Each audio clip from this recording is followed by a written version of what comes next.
Salam sejahtera, selamat pagi. Kita teruskan analytical, tenang tapi kritikal. Kerajaan perpaduan tahan sampai PRU 16 inikah? Itu satu tajuk topik yang cukup panas. Tuan-tuan dan puan-puan yang dihormati sekalian. Satu soalan yang makin ramai orang tanya pada ketika ini. Bolehkah kerajaan perpaduan ini bertahan sampai PRU 16? Dengan tekanan dari luar dan dalam, mari kita ulas bersama-sama semua faktor yang boleh goncangkan atau kukuhkan kerajaan ini. Tapi sebelum itu, saya doakan Anda dalam keadaan yang sehat-sehat belaka. Tapi bagi Anda yang sudah sakit, sedang menderita sakit penyakit, atau ada keluarga yang sakit, kencing manis, darah tinggi, buah pinggang, buasir, gout, apalagi sakit mata, sakit telinga, imun badan yang lemah, lepas itu ada lagi yang lemah-lemah badan, ada lagi yang lemah tenaga batin, apapun lah masalah Anda, termasuk kanser, penyakit mata, penyakit telinga, penyakit otak, penyakit hidung, penyakit mulut, apa sajalah. Semua penyakit disebabkan imun badan yang rendah, yang tidak kuat. Kerana itu saya ingin perkenalkan satu produk daripada 4Life Research. Ini produk dia daripada 4Life Research yang adalah satu syarikat penyelidikan saintis. Mereka telah berjaya menemui satu produk nama dia Transofactor yang boleh meningkatkan imun badan anda sehingga 400% kekuatan tubuh badan untuk membantu anda untuk sembuh. Sudah ramai orang beli daripada saya. Kemarin saja saya sudah hantar kepada doktor, kepada lawyer, kepada cikgu, kepada nurse, kepada polis, tentera. Ramai yang beli untuk supaya mereka kembali sihat. Bagi anda yang benar-benar serius saja, yang serius sila hubungi saya. Ya, bagi anda yang benar-benar mau sembuh, sanggup beli, hubungi saya. Okey? Kita jumpa lagi. Terima kasih. Hubungi saya segera. Okey, kerajaan hari ini. Kerajaan hari ini berdiri atas kesepahaman, bukan atas kepercayaan. Gabungan ini bukan atas ideologi yang sama, tapi kerana tidak ada pilihan. Tidak ada pilihan lagi selepas PRU 15. PKR, UMNO, DAP, GPS, JRS, semua demi kepentingan yang berbeza. Semua ini ada kepentingan-kepentingan yang berbeza. Tapi kerana tidak ada pilihan, mereka bergabung bentuk kerajaan di atas persefahaman, tapi bukan atas kepercayaan. Soalannya, bolehkah mereka terus bertahan bila tekanan semakin kuat? Bila masuk musim PRU negeri atau PRK, kita nampak pergeseran mula tegang. Nombor 2, tekanan dalam. UMNO nampaknya makin tak puas hati.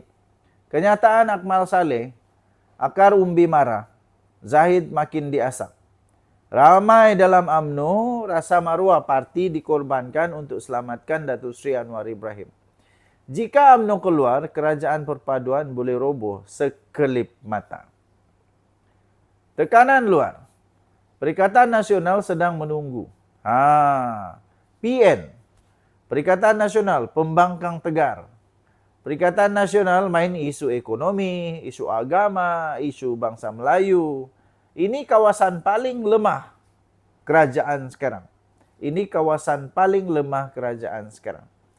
PN hanya tunggu satu blok keluar. Dan mereka akan cuba rampas kuasa. Anwar pula dihimpit dari dua sisi. Nak jaga kestabilan, tapi juga tak boleh terlalu lemah. Nombor 4, Anwar ada kekuatan. Betul, tapi soalannya sampai bila? Kekuatan Datuk Seri Anwar Ibrahim ialah pengalaman dan sokongan antarabangsa. Tapi dalam negara, persepsi rakyat terhadap ekonomi dan kos sara hidup semakin melemahkan beliau.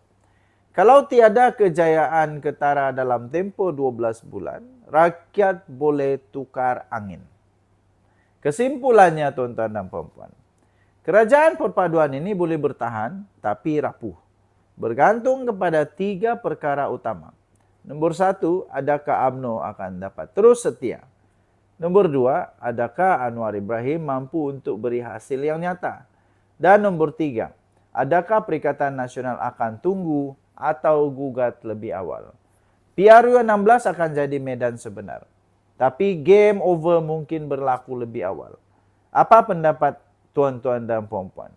Boleh atau tidak gabungan ini kekal? Sila berikan komen dan like. Share kepada kawan-kawan. Kita jumpa lagi. Bye-bye. Selamat pagi sekali lagi tuan-tuan dan puan-puan. Mahathir lawan Anwar. Dendam politik belum tamat. Tuh, sejarah panas penuh konflik. Sejarah panas penuh konflik. Okey. Mahathir dan Anwar. Adakah mereka masih berdendam? Hari ini kita ulas satu perseteruan paling lama dalam sejarah politik Malaysia, yaitu Mahathir lawan Anwar. Dulu guru dan murid, sekarang musuh politik paling tegar dalam sejarah. Soalannya, dendam politik ini sudah tamat atau dibuka semula? Sebelum saya teruskan tuan-tuan dan puan-puan yang dihormati sekalian, bagi anda yang memiliki sedang sakit, apapun jenis penyakit, kencing manis, darah tinggi, buah pinggang, diabetik, kanser, sakit otak, sakit mulut, sakit mata, sakit telinga, buasir, lemah badan, lemah tenaga badan, batin, apa sajalah. Susah mau beranak, apa sajalah ya. Bagi anda yang ada masalah ini, saya ingin perkenalkan satu produk daripada For Life Research Malaysia Sdn Bhd. Ini adalah syarikat saintis. Syarikat penyelidikan saintis yang mana telah berjaya menemui transfer factor yang boleh meningkatkan imun badan anda sehingga 400% kekuatan. Anda boleh sembuh daripada penyakit melalui imun badan yang kuat. Jadi bagi anda yang sudah memang perlu, jangan berkira-kira. Bagi anda yang perlu, yang betul-betul serius sahaja sila hubungi saya. Yang benar-benar serius mau sembuh, yang sanggup beli sila tanya saya. Yang sekadar mau bagi tahu saya peminat kamu tak payahlah. Okey, bagi anda yang mau sembuh, saya boleh bantu anda. Saya boleh bantu anda. Okey, hubungi saya. Baik, tuan-tuan dan puan-puan yang dihormati sekalian. Asalnya sekutu, sekarang musuh. Paling tegar. Anwar naik di bawah Mahathir. Datuk Seri Anwar Ibrahim sertai UMNO pada tahun 1982 atas pelawaan Mahathir. Mahathir akhirnya mengangkat Datuk Seri Anwar Ibrahim jadi Menteri Keuangan. Dan selepas itu timbalan Perdana Menteri yang pada waktu itu dianggap pewaris. Tapi pada tahun 1998, Mahathir tiba-tiba memecat Anwar atas isu kononnya ada salah laku. Itu kemudiannya tercetus reformasi 1998, era gelap dalam politik Malaysia akhirnya bermula. 20 tahun kemudian bersatu semula tapi tidak lama. Selepas 20 tahun, pada tahun 2018, Mahathir dan Anwar tiba-tiba bersatu semula untuk menjatuhkan Datuk Seri Najib Tun Razak. Mahathir jadi Perdana Menteri, Anwar diberi janji peralihan kuasa. Tapi lepas 22 bulan, Mahathir letak jawatan dan kerajaan PH tumbang. Anwar akhirnya tidak sempat jadi Perdana Menteri ketika itu. Ramai percaya Mahathir mungkin janji. Sekarang, Mahathir kembali serang Anwar secara terbuka. Baru-baru ini, Mahathir tuduh kerajaan pimpinan Anwar gagal membela Melayu.